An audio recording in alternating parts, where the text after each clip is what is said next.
चलो शुरू करें। मैं आशीष राजपुरोहित, वर्तमान में मैं राजकीय उच्च माध्यमिक विद्यालय फतेहगढ़ में लैब असिस्टेंट की पोस्ट पे कार्यरत हूँ। हमने कुछ दिन पहले बायोलॉजी का बहुत ही बढ़िया टॉपिक शुरू किया था जिसका नाम है जैव प्रक्रम, या इसे हम बोलते हैं लाइफ प्रोसेस। इसके हमने मोटे मोटे से 5 भाग पढ़ लिए। आज इसका मैं भाग नंबर 6 पढ़ाऊंगा। वैसे जो पिछला भाग नंबर 5 था उसमें हमने बायोलॉजी में या रक्त से संबंधित जितने भी नोट्स थे वो हमने लिख लिए थे। आज हम छठवें भाग में सबका बहुत ही मनपसंद टॉपिक या समझने लायक टॉपिक जो जिनसे हमारी फीलिंग जुड़ी हुई होती है वो पढ़ेंगे, जिसका नाम है हृदय या हार्ट। वैसे बेसिकली आपने हृदय या हार्ट के बारे में इतना नहीं सुना होगा, उसकी तुलना में आपने एक शब्द सुना होगा इसकी जगह, जिसे हम बोलते हैं दिल। क्या बोलते हैं? दिल। इसके बारे में सुना होगा, है या ना? वैसे यदि आप क्लास 8 क्रॉस हो, खास करके 10th या 11th 12th के बच्चे हो या 12th पास आउट हो, तो आप इसकी फीलिंग को समझ सकते हो। वैसे हम जनरली इसमें पूरा हृदय के बारे में पढ़ेंगे। वैसे आपने, मुझे लगता है क्लास 7th 8th में या 9th में कुछ ऐसी स्ट्रक्चर बनाई होगी, ऐसा करके कुछ बनाया है सर? अरे बनाया तो होगा। फिर इसमें आपने क्या किया, एक तीर निकाला ऐसे करके, यस, आया ना? फिर तीर का जो ये जहां से तीर क्रॉस हो रही ऊपर वाला आधा जो हृदय का भाग है उसमें आपने अपने पापा का नाम लिखा, नीचे वाले में अपनी मम्मी का नाम लिखा, है ना? ये तो किया था। तो सर हाँ दिल्ली बनाए तो तीरा ही निकाले थे, लेकिन ना मम्मी पापा को लिखो, नाम भी जो लिखो, क्यों लिखो लिखो, लेकिन बताया नहीं होगा क्यों लिखो क्यों नहीं लिखो। चलो अपन समझते, देखो अपन मोटा मोटा सा स्ट्रक्चर कैसे बनाते, ऐसे देखो, समझे? अपने स्ट्रक्चर ऐसे बनाते हैं, लेकिन आप किताब देखना 10वीं की एनसीईआरटी है, 11वीं की एनसीईआरटी है, उसके अंदर हृदय की कुछ अटपटी सी आकृति दी हुई है, हर किसी को समझ में नहीं आती। एक साइड लिखा हुआ दाया आलिंद, बाया नीले, महाशिरा, माद हमनी, ऐसे कुछ सब लिखे हुए, लेकिन कुछ समझ में नहीं आ रहा। तीरे बनाई हुई, कहाँ से रक्त निकल रहा है, कहाँ से आ रहा है, क्या है क्या नहीं। लेकिन आज हम प्रॉपरली बहुत ही बढ़िया तरीके से चीजों को समझेंगे। यदि आज आप प्रॉपरली इस चीजों को देख के समझने की प्रयत्न करो तो मैं गारंटी के साथ कहता हूँ भविष्य में आप कभी हृदय से संबंधित किसी भी चीज को भूलोगे नहीं। कुछ ऐसे पॉइंट्स भी है थोड़े मस्ती मजाक के, मैं वो भी लेके चलूंगा। जैसे भी वो पॉइंट आएंगे तो मैं उनकी भी चर्चा करूंगा। तो अब हम इस टॉपिक को शुरू करते हैं, हृदय या हार्ट। करें शुरू? चल सबसे पहले अपन शुरू करते हैं कि हृदय है क्या। हृदय है क्या? कुल मिला के अपन मोटा मोटा सा देखें तो हृदय क्या, तो हृदय अपने आप एक मांसपेशी, मसल्स, ये देख लो यहाँ भी, ये मसल्स, यहाँ पाँव में जांघ का जो मसल्स है, ऐसी मसल से है। कुल मिला के हृदय अपने आप एक मसल से है जो लगातार कंटिन्यू बिना रुके अपना काम कर रही है, बिना रुके। हालांकि देखो बहुत से ऐसे ऑर्गन हैं या जब हम आराम की अवस्था में होते तो उनके ऊपर इतना इफेक्ट नहीं होता, वो इतना काम नहीं करती। हाँ करती तो लगातार, लेकिन उतना नहीं करती। लेकिन हृदय जो हमारा है ये लगभग हर मिनट 72 से 75 बार धड़कता रहता है। भले अपन आराम करते रहे, भले अपन भाग रहे होते हो, इसका जो पर्टिकुलर काम है बिना थके वो करते रहना है। हाँ वैसे बढ़िया स्ट्रक्चर है। चलो मैं मोटा मोटा समझा देता हूँ बाकी, फिर बाद में ऐसी गप्पे मारेंगे। चलो हृदय के बारे में बोला जाता है कि यह एक मासल, अंदर से खोखला पेशी उत्तक है। क्या है? पेशी उत्तकों से बनी एक संरचना है या पेशी उत्तकों से बना एक अंग है। जब पेशी उत्तक एक से ज्यादा मिलते हैं तब वो एक नई संरचना बनाते हैं जो कहलाती है हृदय। ये लगातार बिना थके काम करते रहता है। कितने मिनट में, सॉरी 1 मिनट में कितनी बार धड़कता है, क्या है क्या नहीं, वो आगे अपन समझेंगे। सबसे पहले अपन देखते हैं इसकी स्ट्रक्चर। बड़ा है अपने इसकी स्ट्रक्चर। जैसे मोटी मोटी सी आपने किताबों के अंदर देखी होगी, वो आप कल खुद नोट करके आओगे, लेकिन मैं देसी भाषा में समझा रहा हूँ कि आपको आगे दिक्कत ना हो। चलो समझे? ये है इसकी स्ट्रक्चर।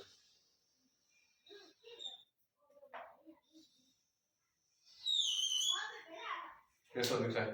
बढ़िया। सर तेरी निकाल दो इसके अंदर।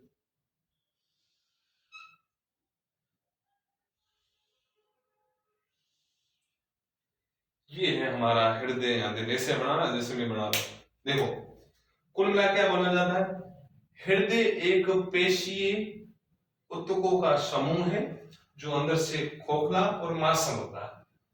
इसके चारों ओर एक द्वि आवरण पाया जाता है। इसका मतलब जो मैंने ये स्ट्रक्चर बनाई है, जो ये लाइनिंग बनाई, इसके अलावा एक और लाइनिंग होती है जो मैं एक और बना देता हूं, द्वि आवरणी। देख रहे हैं आप, हृदय के चारों ओर दो आवरण पाए जाते हैं। पहला तो ये खुद है, दूसरा बाहर वाला ये, दो आवरण पाए जाते हैं। इस आवरण को हम बोलते हैं पेरिकार्डियल आवरण, हिंदी में बोलते हैं इसे हृदय आवरण।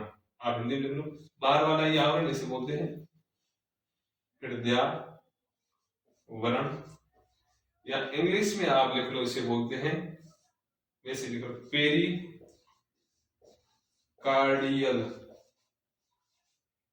पेरिकार्डियम, पेरिकार्डियम आवरण, इस आवरण को बोलते हैं।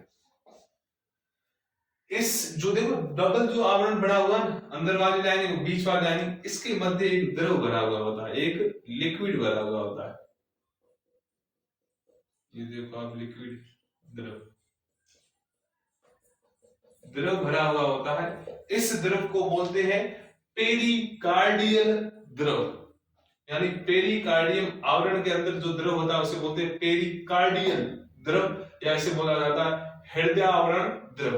तो जो द्रव जैसी संरचना अंदर वाली, इसे क्या बोला जाता है, हिंदी में लिखो आप, हृदय आवरण या हृदय आवरणी द्रव, या इसे इंग्लिश में बोला जाता है पेरिकार्डियल,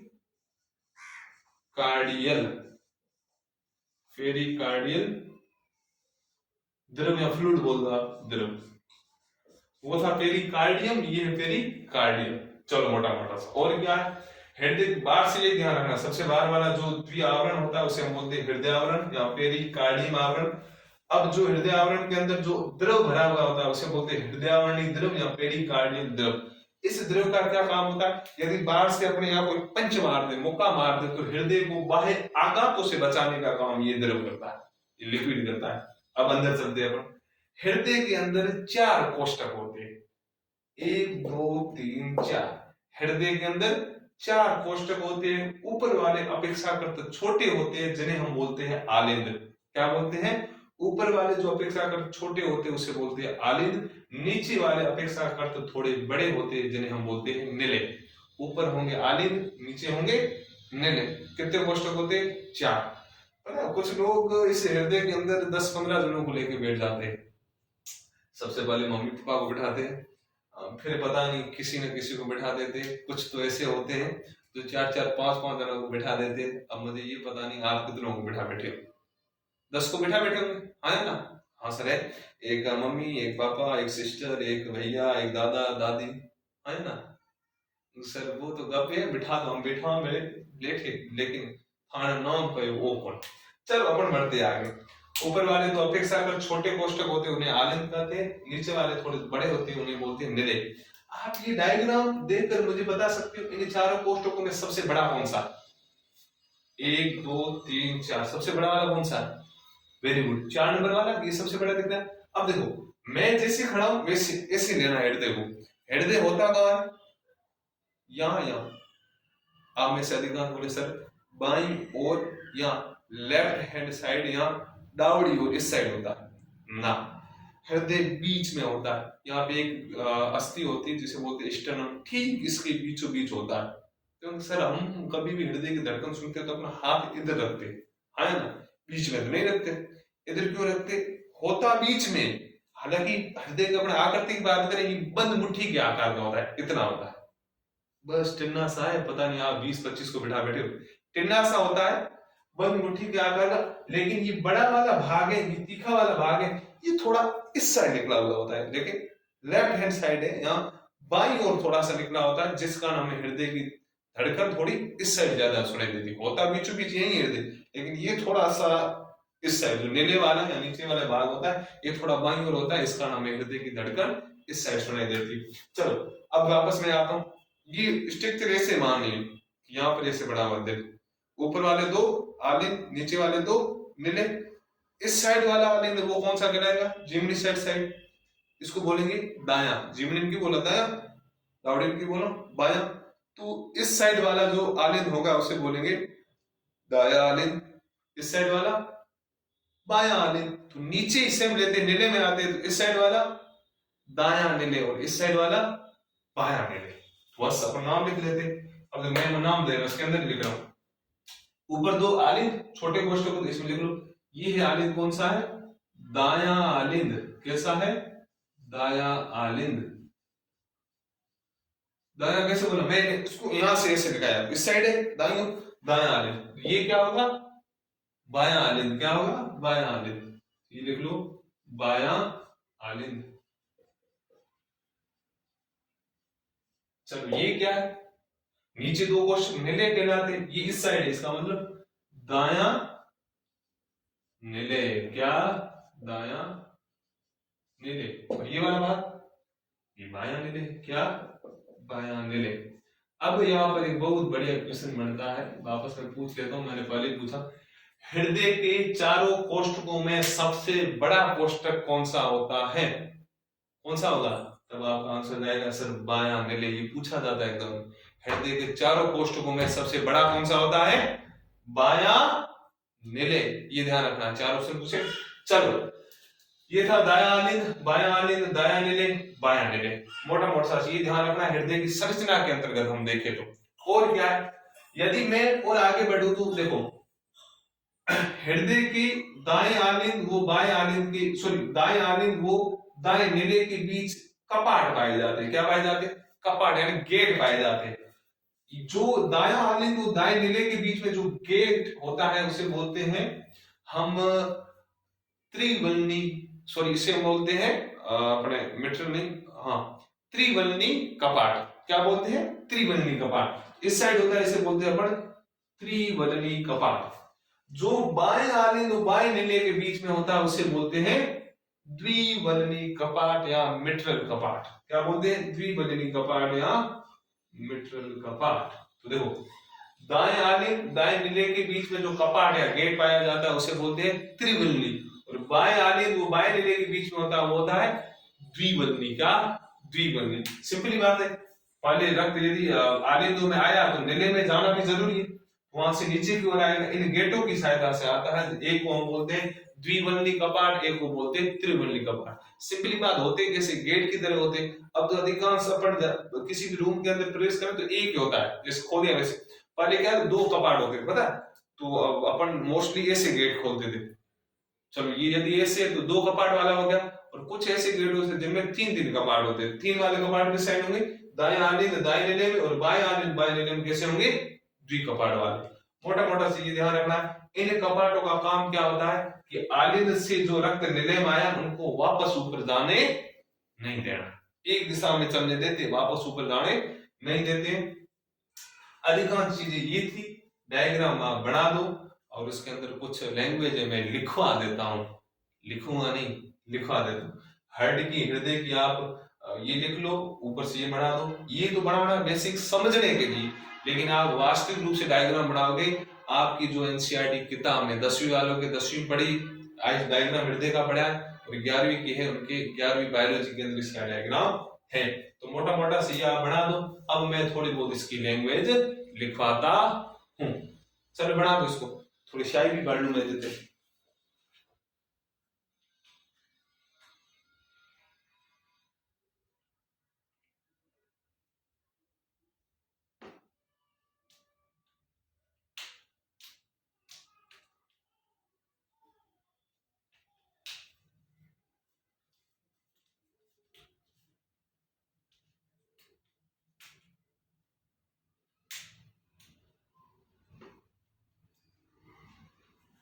चलो लिख दिया।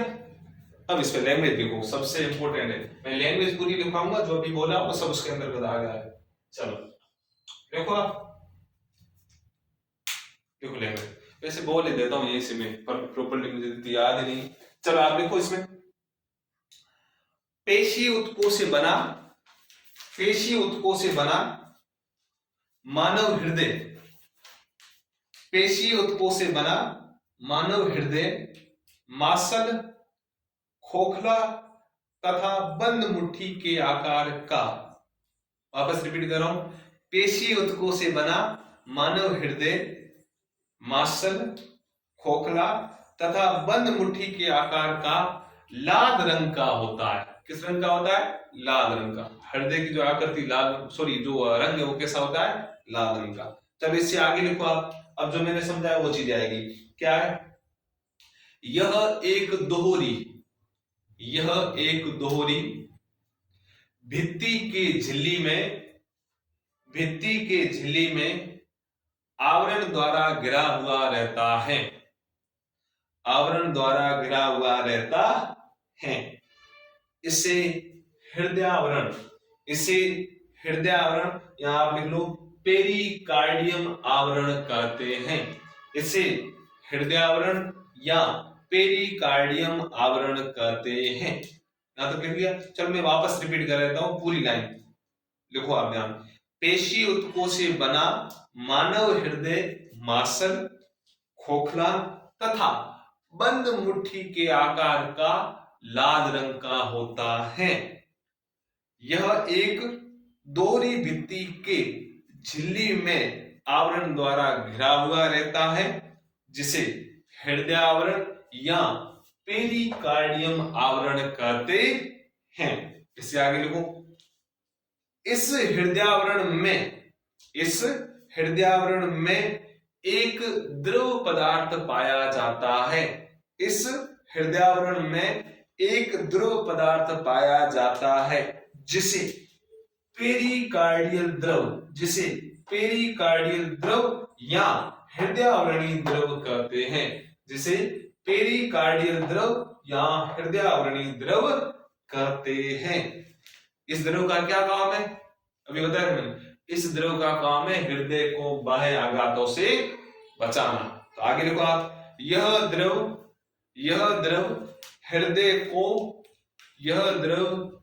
को बाह्य आघातों से बचाता है। यह द्रव हृदय को बाह्य आघातों से बचाता है।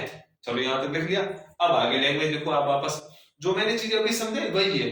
हम तो यहाँ मत किताब क्या देखे, क्योंकि इसके थ्रू अच्छी लैंग्वेज लिखी जा सकती है। ऐसी चीजें याद तो है। चलो आगे देखो आप।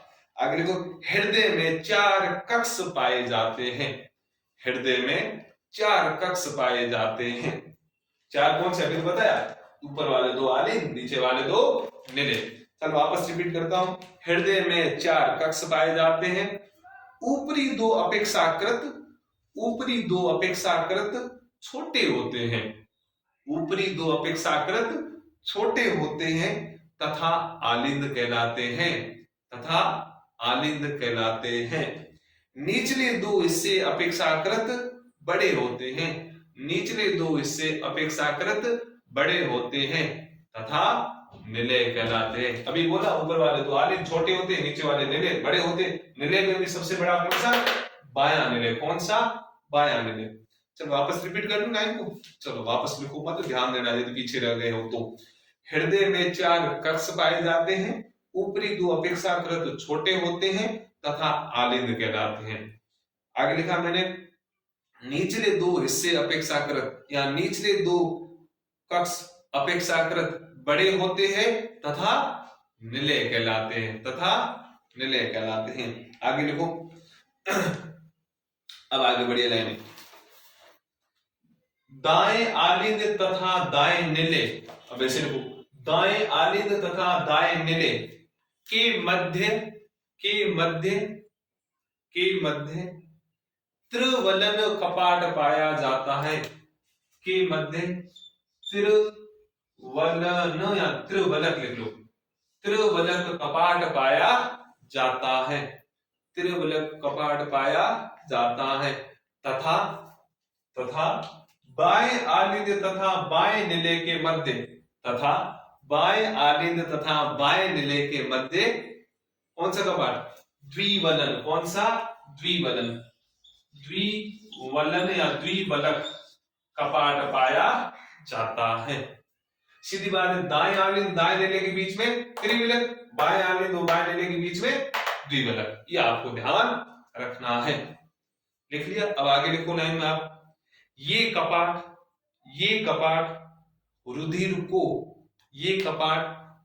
को विपरीत दिशा में जाने से रोकते हैं।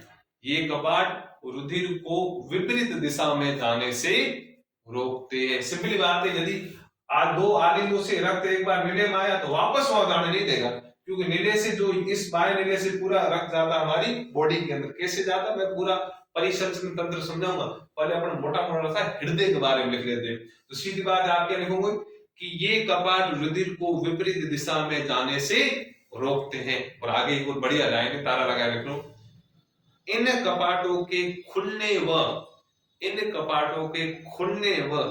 बंद होने से, इन कपाटों के खुलने व बंद होने से लब डब की आवाज सुनाई देती है। लब डब की आवाज सुनाई देती है। मतलब पता है, आप स्टेथोस्कोप नाम सुना आपने, डॉक्टर जो लगाता है जैसे अपने हेड की, उससे बोलते स्टेथोस्कोप। जो ये उपकरण होता है अपन लगाते हैं, अपन को दो प्रकार की आवाजें सुनाई देती है, एक तीक्ष्ण होती है, वापस धीमी होती है। इन्हीं आवाजों को बोलते हैं लब डब ध्वनियां। ये कैसे सुनाई देती है? इन कपाटों के खुलने और बंद होने से अपन को आवाज सुनाई देती है। चल मोटा मोटा सा इसमें यही लिखना था आपको हृदय के बारे में। अब मानव हृदय का इसमें चित्र बना हुआ है, जो आपको अपनी किताब वाला बना के आना है। फिर उसकी तुलना आप इससे करोगे तो आपको हर चीज समझ में आ जाएगी। चल वैसे आज बढ़िया है, ऐसा नहीं तुम भी बहुत होशियार बन रहे हो। मतलब मैंने जो लिखाया स्क्रीनशॉट ले लिया। चलो मार्सा को कैसे पता चलेगा? तुम डाल डाल हो, मैं पात पात हूं, इसलिए थोड़ा आप ध्यान रखा करो। अब अपन आगे बढ़ेंगे। क्या? अब अपन आगे बढ़ेंगे। चलो हमने हृदय के बारे में मोटा मोटा सा जान लिया, क्या होता है क्या नहीं होता है। वैसे मैं वापस बता दूं, आपको पूछा जाए कि हृदय का क्या काम है, तो ये आंसर मत देना कि इश्क मोहब्बत प्यार व्यार यही काम इसका, कुछ नहीं होता इसका काम। ऐसे हम मानते कुछ फीलिंग जुड़ी हुई होती है।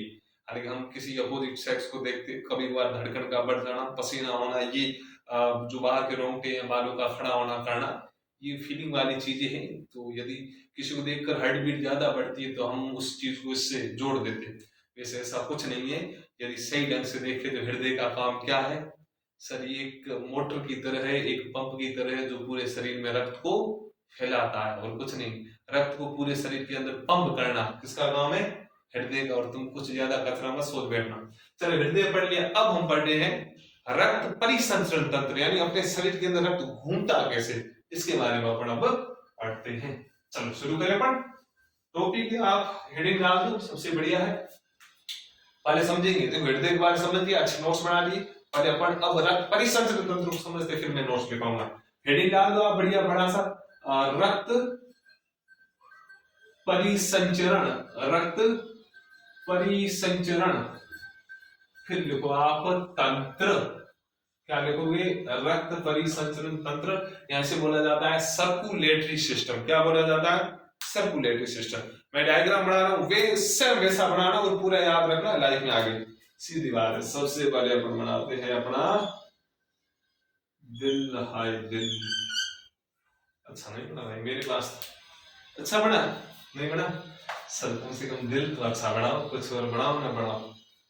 अभी कदे की गल ये दिल साफ है, ये दिल हुगलो है, न्या न्या न्या बोला को बोला।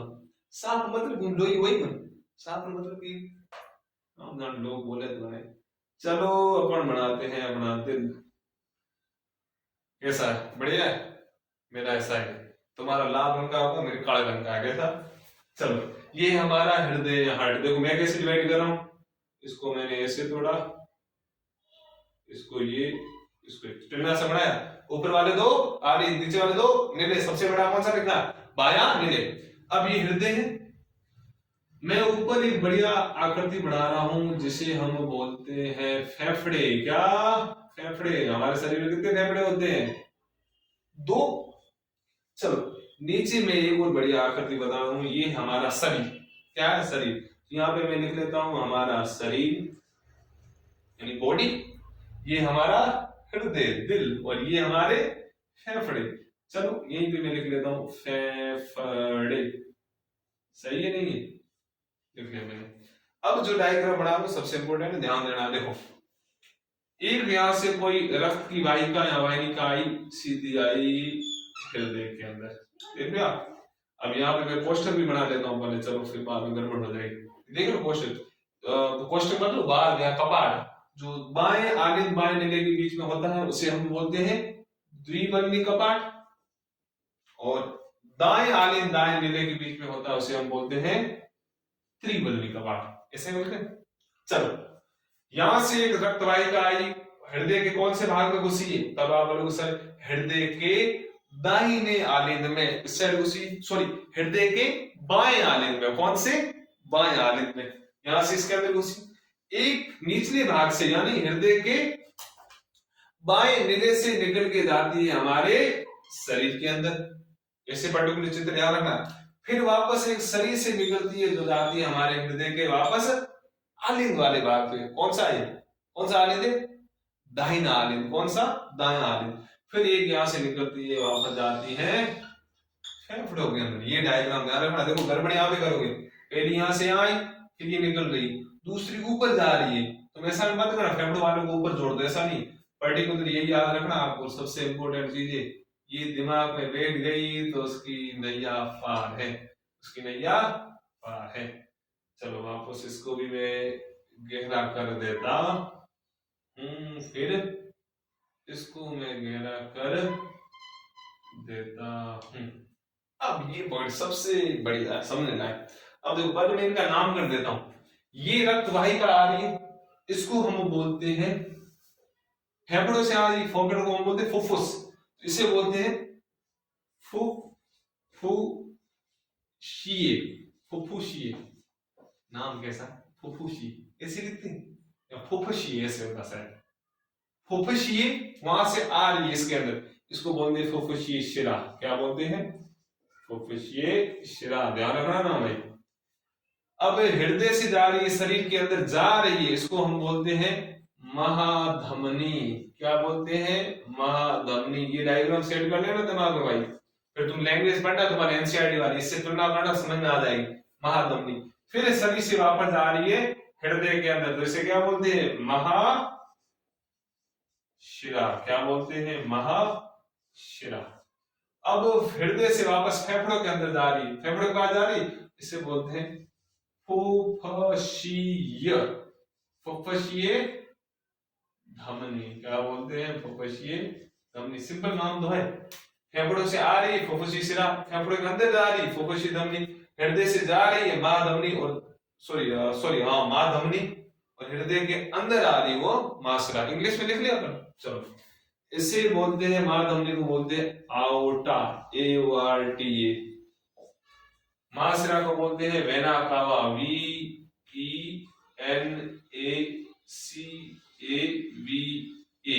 Vena cava. फुफ्फुसीय शिरा को बोलते हैं पल्मोनेरी, पल्मोनेरी वेन। पल्मोनेरी वेन, पल्मोनेरी मतलब PULMONARYVEIN, वेन शिरा। फुफ्फुसीय धमनी को क्या बोलेंगे? पल्मोनेरी आर्टरी। तो लिख लो, फुफ्फुसीय धमनी को बोलते हैं पल्मोनेरी आर्टरी। आर्टरी। अब तुम यही सोच रहे हो सर हिंदी वाले नाम बढ़िया, फुफ्फुसी, फुफ्फुस धमनी शिरा, धमनी शिरा, तुम्हें जैसा भी याद रखे वो रखना है। अब अपन समझ रहे हैं कि रक्त परिसंचरण है क्या।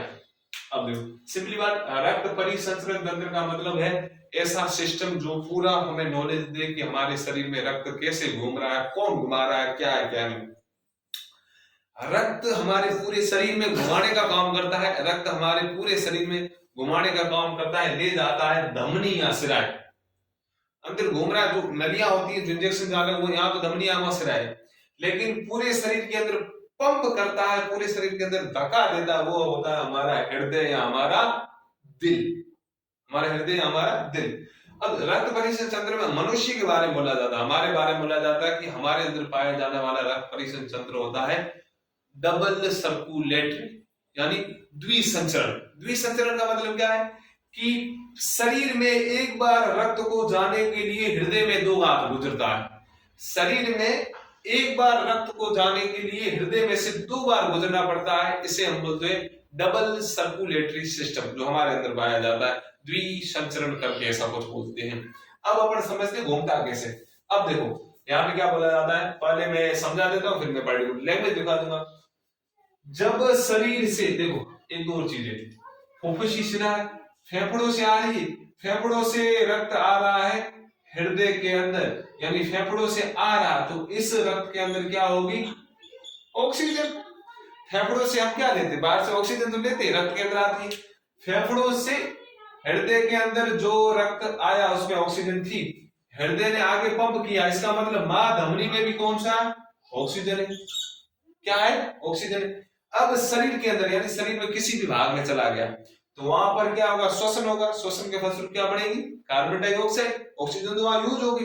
इसका मतलब महाशिरा के अंदर जो रक्त होगा वो कैसा होगा, कार्बन डाइऑक्साइड से संबंधित। फिर इसके अंदर वापस आएगा, फिर यहाँ से ऊपर जाएगा फुफ्फुसी धमनी, फुफ्फुसी धमनी में भी कैसा होगा, कार्बन डाइऑक्साइड। और सिंपल बात है, अपन फेफड़े से क्या लेते, ऑक्सीजन युक्त लिया, पूरे शरीर में क्या घूमा, फिर ऑक्सीजन यूज हुई श्वसन में, कार्बन डाइऑक्साइड बढ़ी, ये वापस आई हृदय के अंदर, हृदय ने वापस पंप किया, क्या गया फेफड़ों के अंदर कार्बन डाइऑक्साइड, फिर फेफड़ों ने से छोड़ दिया बाहर का बाहर। अब देखो सिंपली आपको मोटा मोटा क्या ध्यान रखना है, एक पॉइंट कि यदि जिस रक्त में ऑक्सीजन है वो कैसा है, शुद्ध रक्त, जिसमें कार्बन डाइऑक्साइड है उसे बोला जाता है अशुद्ध रक्त। सर जिसमें दोनों हो तो वो भी शुद्ध होगा। जिसमें ऑक्सीजन उपस्थिति या सॉरी जिसमें ऑक्सीजन उपस्थित है वो हमेशा शुद्ध होगा, शुद्ध होगा, शुद्ध होगा। जिसमें ऑक्सीजन है नहीं वो क्या होगा, अशुद्ध होगा, अशुद्ध होगा। दोनों है तो मतलब कार्बन डाइऑक्साइड ऑक्सीजन दोनों है तो भी शुद्ध होगा। जहां पर ऑक्सीजन देखे सीधा करो ये शुद्ध है। अब देखो मेरे शरीर में श्वसन की क्रिया हुई किसी कोशिका के अंदर, श्वसन में क्या होता है, सीधी बात है सर, जो ग्लूकोज लिया C6H12O6 जो ग्लूकोज लिया, इसके साथ जुड़ी ऑक्सीजन, ऑक्सीजन ने इसे जलाया, जलाने के बाद क्या मिला, मेरी कोशिका को मिली ऊर्जा, साथ में थोड़ा जल का निर्माण हुआ जो मेरी कोशिका ने ले लिया, और साथ में बड़ी कार्बन डाइऑक्साइड। यही तो है श्वसन। ग्लूकोज यानी हमारा जो भोजन है उसके साथ ऑक्सीजन जुड़ी, इसने इसको जला दिया, जिसके फलस्वरूप हमें मिली ऊर्जा जो हमारी कोशिका में मिली, पानी मिला वो भी कोशिका में ले लिया, कार्बन डाइऑक्साइड मिली मतलब इसको बाहर निकाल दिया हमने। यही तो बोलते श्वसन में हम ऑक्सीजन लेते हैं और कार्बन डाइऑक्साइड छोड़ते हैं।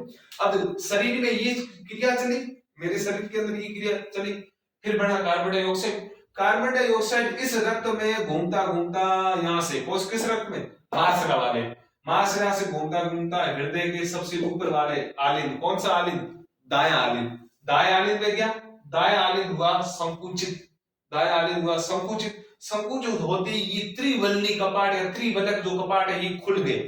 जैसे ऊपर से संकुचित हुआ, लोड बढ़ा, प्रेशर बढ़ा, तो ये त्रिवलक कपाट ऊपर से खुल गए।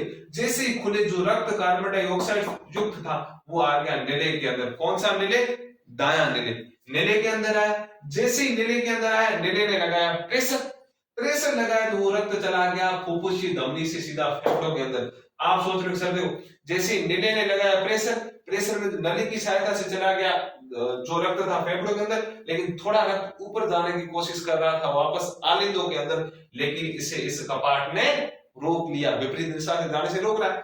फिर क्या हुआ, ये रक्त यहाँ से फुफ्फुसी धमनी से चला फेफड़ों के अंदर, फेफड़ों के अंदर जो कार्बन डाइऑक्साइड थी वो बाहर चलेगी, फिर ली उसने ऑक्सीजन, ऑक्सीजन आई फुफ्फुसी शिरा के अंदर। यहां से जो ऑक्सीजन आई वो सबसे पहले किसके अंदर आई, सबसे पहले किसके अंदर आई, सबसे पहले आई ऊपर वाले आलिंद, ऊपर वाला आलिंद कौन सा, बायां आलिंद या डाउन आलिंद, बायां आलिंद में आए। अब आते ही बायां आलिंद ने उस रक्त को पंप किया, प्रेशर दिया, प्रेशर दिया तो ये त्रिवल्ली कपाट या द्विवलक कपाट है ये खुल गई, रक्त आया नीचे वाले या सबसे बड़े निले में। सबसे बड़ा निले यही है, सबसे बड़ा निले होता है बायां वाला निले, सबसे बड़े निले के अंदर आया। इस निले ने किया पंप, इस निले ने पंप किया और पूरा पूरा रक्त किसमें आया, शरीर के अंदर, पूरे शरीर के अंदर। यदि ऊपर जाने की कोशिश कर रहा था तो द्विवलक कपाट ने से रोक लिया।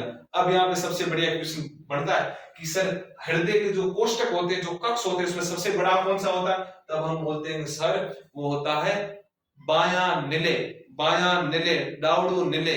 क्यों बड़ो है, क्योंकि उसे सर पूरे शरीर के अंदर रक्त को परिसंचरित करना होता है, पूरे शरीर के अंदर वो रक्त को पंप करता है। इसका सबसे बड़ा कौन सा होता है, ये वाला होता है। अब देखो सिंपली याद रखो, पहले शरीर से गया हृदय के अंदर, फिर हृदय गया फेफड़ों के अंदर, फिर फेफड़ों से वापस हृदय के अंदर आया, फिर आया शरीर में।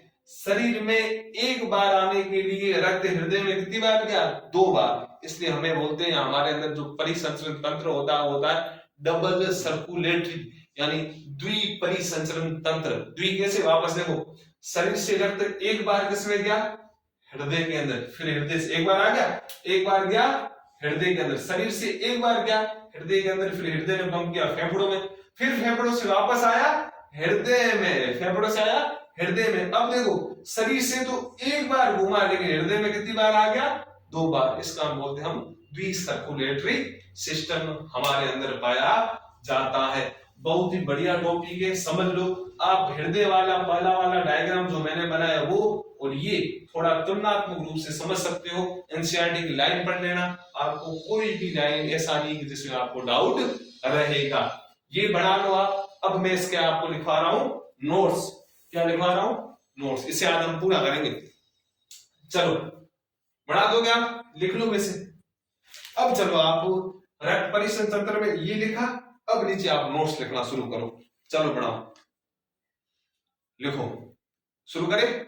चलो, आलिंद व निलय, आलिंद व निलय, लयबद्ध रूप से संकुचन, लयबद्ध यानी लगातार, लयबद्ध, ऐसे लिखो लयबद्ध। आलिंद व निलय लयबद्ध रूप से संकुचित, सॉरी संकुचन लिखो, वापस रिपीट कर रहा हूं। आलिंद व निलय लयबद्ध रूप से संकुचन व शिथिलन की क्रिया में संलग्न रहते हैं। संकुचन व शिथिलन की क्रिया में संलग्न रहते हैं। संकुचन का मतलब होता है संकुचित होना, यानी हृदय का एक साथ या कॉन्ट्रैक्ट होना। फिर मैंने बोला शिथिलन, शिथिलन का मतलब वापस चौड़ा होना। वापस रिपीट कर रहा हूं, आलिंद व निलय लयबद्ध रूप से संकुचन व शिथिलन की क्रिया में संलग्न रहते हैं। खड़ी पाई और आगे शुरू करो। इस क्रिया द्वारा हृदय शरीर के, इस क्रिया द्वारा हृदय शरीर के विभिन्न भागों में रक्त पंप करता है, विभिन्न भागों में रक्त पंप करता है। सिंपली बात है, हृदय संकुचित होता है, शिथिलित होता है, संकुचित होता है, शिथिलित होता है, तो ये प्रक्रिया चलती रहती है और रक्त पूरे शरीर के अंदर घूमता रहता है, फेफड़ों में, फिर वापस इसके अंदर, फिर शरीर में। ये वाला था मोटा मोटा सा। आगे लिखो आप, वापस रिपीट कर रहा हूं। इस क्रिया द्वारा हृदय शरीर के विभिन्न भागों में रक्त पंप करता है। आगे लिखो, शरीर से, आगे लिखो, शरीर से अशुद्ध, शरीर से अशुद्ध अपशिष्ट मिला रक्त। अब बड़ी लाइन देखो, शरीर से अशुद्ध अपशिष्ट मिला रक्त महाशिरा द्वारा दाएं आलिंद में आता है। शरीर से अशुद्ध अपशिष्ट, अशुद्ध अपशिष्ट मतलब कार्बन डाइऑक्साइड युक्त रक्त, अशुद्ध अपशिष्ट मिला रक्त महाशिरा द्वारा दाएं आलिंद में आता है। सिंपली बात है, सही बोला। शरीर द्वारा मिला अपशिष्ट रक्त महाशिरा द्वारा कहां आता है? दाएं आलिंद में आता है। आगे देखो, दाएं आलिंद में एक्त्र होने के पश्चात त्रिवलक कपाट खुल जाता है। त्रिवलक कपाट खुल जाता है। जैसे ही महाशिरा से रक्त इसके अंदर आएगा, ये भरेगा पूरा, भरने से जो त्रिवलक कपाट है वो खुल जाएंगे। तो त्रिवलक कपाट खुल जाता है तथा आलिंद से रक्त दाएं निले में प्रवेश करता है, तथा आलिंद से रक्त दाएं निले में प्रवेश करता है। महाशिरा से यहां आया, यहां पे पूरा भरेगा, तो ये त्रिवलक कपाट खुलेंगे, खुलने से सीधा दाहिने निले में आएगा, ये लिखा हुआ। तो दाएं निले में प्रवेश करता है। फिर आगे देखो, दाएं निले के संकुचन होने पर यहां से दाएं निले के संकुचन होने से यहां से फुफ्फुस धमनी या फुफ्फुसीय धमनी, यहां से फुफ्फुसीय धमनी रक्त को फेफड़ों में ले जाती है, रक्त को फेफड़ों में ले जाती है। पहले अपन लैंग्वेज लिख लेते, फिर आप खुद इसको कंपेयर कर लेना, ऊपर वाले डायग्राम को और मेरी लैंग्वेज को कंपेयर कर लेना, सेम बातें निकलेंगी, कौन कहां से जा रहा है क्या नहीं। चलो आप देखते जाओ, कंटिन्यू। तो मैंने बोला हाँ, दाएं निले के संकुचित होने पर यहां से फुफ्फुस धमनी द्वारा रक्त फेफड़ों में जाता है। फिर आगे देखो, फेफड़ों में श्वसन प्रक्रिया द्वारा यह रक्त ऑक्सीकृत किया जाता है। फेफड़ों में श्वसन प्रक्रिया द्वारा यह रक्त ऑक्सीकृत किया जाता है। सिंपली बात है, यहां से फेफड़ों में जो रक्त गया था वो कार्बन डाइऑक्साइड युक्त था, लेकिन जैसे फेफड़ों में घूम के आया कैसा हो गया, ऑक्सीजन युक्त, इसलिए बोलते हैं ऑक्सीकृत हो जाता है। कार्बन डाइऑक्साइड फेफड़ों से बाहर निकल गई, ऑक्सीकृत हो जाता है। चलो यहां किया जाता है लिख लिया, आगे लिखा, साफ रक्त फुफ्फुसीय शिरा, साफ रक्त फुफ्फुसीय शिरा, साफ का मतलब ऑक्सीजन युक्त, साफ रक्त फुफ्फुसीय शिरा, साफ रक्त फुफ्फुसीय शिरा द्वारा बाएं आलिंद में प्रवेश करता है, बाएं आलिंद में प्रवेश करता है, बाएं आलिंद में प्रवेश करता है, जहां से द्विवलक कपाट, जहां से द्विवलक कपाट के खुलने से, जहां से द्विवलक कपाट के खुलने से रक्त बाएं निले में प्रवेश करता है, बाएं निले में प्रवेश करता है। चलो इससे आगे देखो, निले के संकुचन के कारण, निले के संकुचन के कारण महाधमनी द्वारा, ये वाला निले संकुचित हो रहा है, कौन सा, बायां निले, तो निले के संकुचन के कारण महाधमनी द्वारा रक्त शरीर में प्रवाहित किया जाता है, महाधमनी द्वारा रक्त शरीर में, यानी यहां से आ रहा, प्रवाहित किया जाता है। आगे लिखो, यह चक्र निरंतर चलता रहता है, यह चक्र निरंतर चलता रहता है। सिंपली बात, यहां से इसके अंदर, फिर ऊपर, फिर वापस ये से, फिर ये से घूमता ही रहता है। यह चक्र निरंतर चलता रहता है और इस चक्र को हृदय चक्र कहते हैं, इस चक्र को हृदय चक्र कहते हैं। और इंग्लिश में पोस्ट में लिख लो, कार्डियक साइकिल, कार्डियक साइकिल, इस चक्र को हृदय चक्र या पोस्ट में कार्डियक, CARDIAC, कार्डियक साइकिल कहते हैं। आगे लिखो, इसमें हृदय में होने वाले संकुचन को, हृदय में, बढ़िया पॉइंट है, हृदय में होने वाले संकुचन को, संकुचित होता है हृदय में होने वाले संकुचन को सिस्टोल, क्या बोलते हैं, संकुचन को सिस्टोल तथा शिथिल अवस्था को, संकुचन को सिस्टोल तथा शिथिल अवस्था को डायस्टोल कहा जाता है, शिथिल अवस्था को डायस्टोल कहा जाता है, डायस्टोल कहा जाता है, डायस्टोल कहा जाता है। अब चलो, ये मोटी मोटी सी प्रक्रिया थी हृदय के बारे में, आपने जान ली, और यही था मोटा मोटा सा हृदय से संबंधित रक्त परिसंचरण तंत्र। नोट्स इतने खूब है, एक दो और चीजें आप लिख लो लास्ट में, इंपोर्टेंट है। अब आप ये लिख लिया पूरा जो प्रक्रिया, आप इसको इसकी तुलना कर लेना, पूरी समझ में आ जाएगी। अब इसमें आप लिखो, एक बड़ा सा हेडिंग डालो, रक्त वाहिकाएं, रक्त वाहिकाएं, हमारे शरीर बहुत बढ़िया इंपोर्टेंट पूछा जाता है, रक्त वाहिकाएं, रक्त वाहिकाएं, रक्त वाहिकाओं का मतलब क्या, हेडिंग डालो, रक्त वाहिकाएं। रक्त वाहिकाओं का मतलब है ऐसी वाहिकाएं जो हमारे शरीर के अंदर रक्त को चलाती हो, एक प्रकार है नड़े जो कहीं गुण। रक्त वाहिकाएं, रक्त वाहिकाओं में पहला लिखो धमनी, पहला लिखो धमनी, पहला लिखो धमनी, इंपोर्टेंट है धमनी। इसमें आप लिखो वे वाहिकाएं, वे वाहिकाएं, वे वाहिकाएं जिनमें, वे वाहिकाएं जिनमें सामान्यतः, वे वाहिकाएं जिनमें सामान्यतः ऑक्सीजनित, जिनमें सामान्यतः ऑक्सीजनित साफ रक्त प्रवाहित होता है। ऑक्सीजनित का मतलब होता है ऑक्सीजन युक्त, सामान्यतः लिखा है। वे रक्त वाहिकाएं जिनमें सामान्यतः ऑक्सीजनित, ऑक्सीजनित मतलब ऑक्सीजन युक्त, ऑक्सीजनित साफ रक्त प्रवाहित होता है, वे धमनी कहलाती है, वे धमनी कहलाती है।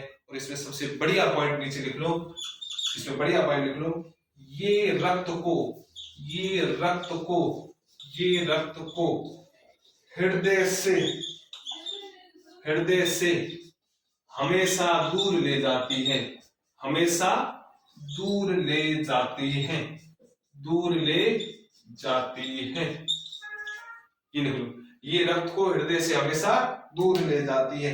सेकंड नंबर लिखो इसमें सिरा, सिरा, सिरा, धमनी और सिरा। सिरा में लिखो वे वाहिकाएं, वे वाहिकाएं जिनमें सामान्यतः, वे वाहिकाएं जिनमें सामान्यतः वी ऑक्सीजनित, वो कौन सा था ऑक्सीजनित, ये कौन सा वी ऑक्सीजनित, वी ऑक्सीजनित, वी ऑक्सीजनित का मतलब जिसमें ऑक्सीजन ना होना, ऑक्सीजन आप लिख लो कार्बन डाइऑक्साइड लिख लो, वी ऑक्सीजनित रक्त प्रवाहित होता है, रक्त प्रवाहित होता है, सिरा कहलाती है, सिरा कहलाती है।